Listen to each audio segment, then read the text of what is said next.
So Tanvir ভাই, সেই জায়গা থেকে যদি আমরা আরেকটু সামনে আগাই, সেটা হচ্ছে যে তাহলে এই ক্রিয়েটিভ ল্যাব তার জায়গাটা কোথায় থাকবে? কোন সেই জায়গা যেখানে গিয়ে তাহলে আমরা ক্রিয়েটিভ ল্যাবকে সেই স্পেসটা দিতে পারবো? দ্রাবিড় খুব ইন্টেলিজেন্ট, ল্যাবে আইসা আমারে ফেলছে। কারণ বুঝাই যায় যে ফ্যাক্টরির এগেনস্টেই আমি থাকবো। Very good. অ্যাকচুয়ালি যখন আমি এই টপিকটা দেখলাম যে কন্টেন্ট ফ্যাক্টরিজ আর ক্রিয়েটিভিটি ল্যাবস, তখন কিন্তু খুব পরিষ্কার যে এই দুইটা আসলে অনেকেই ভাববে ক্লায়েন্টের মতো যে ভাই এখান থেকে একটু ওখান থেকে একটু একসাথেই দুইটা রাখা যায় কিনা। বাট আমি অ্যাকচুয়ালি দুইটাকে দেখি যে দুই মেরুর জিনিস।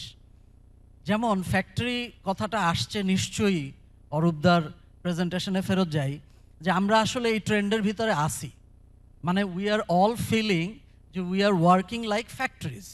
তো ফ্যাক্টরি বললে আমি সহজেই নেই, এখানে অনেক ক্লায়েন্ট আছে, আমি গার্মেন্টসেই গেলাম, যে গার্মেন্ট ফ্যাক্টরিতে কি হয়, আমি এই ফ্যাক্টরি আর ল্যাবের ডিফারেন্সিয়েশনটা করার চেষ্টা করতেছি।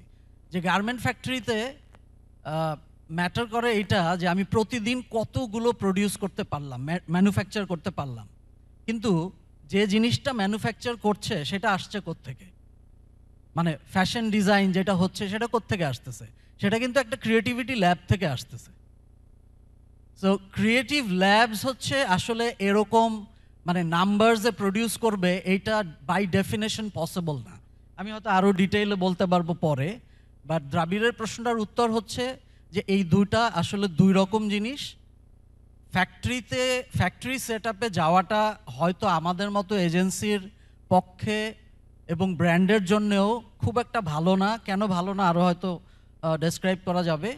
বাট ব্যাক টু গার্মেন্ট ফ্যাক্টরির এক্সাম্পল, যে ক্রিয়েটিভ ডিজাইনটা যে ল্যাব থেকে আসতেছে, তারা কিন্তু এমন না যে ওই ম্যানুফ্যাকচারিং প্ল্যান্টের মতো প্রচুর প্রডিউস করতেছে। সো ল্যাবকে সবসময় সময় দিতে হবে, ল্যাবকে সময় দিতে হবে দুইটা লাইন লেখার জন্য। যেই ট্রেন্ডের কথা অরূপদা প্রেজেন্ট করে গেল, যে কাউন্টার ট্রেন্ড, সেগুলো আবিষ্কার করার জন্য সময় দিতে হবে। সো টাইম, রিসোর্স, এফোর্ট, মানি, এগুলো ক্রিয়েটিভ ল্যাবের রিসার্চ, এগুলো ক্রিয়েটিভ ল্যাবের প্রয়োজন হবে প্রচুর।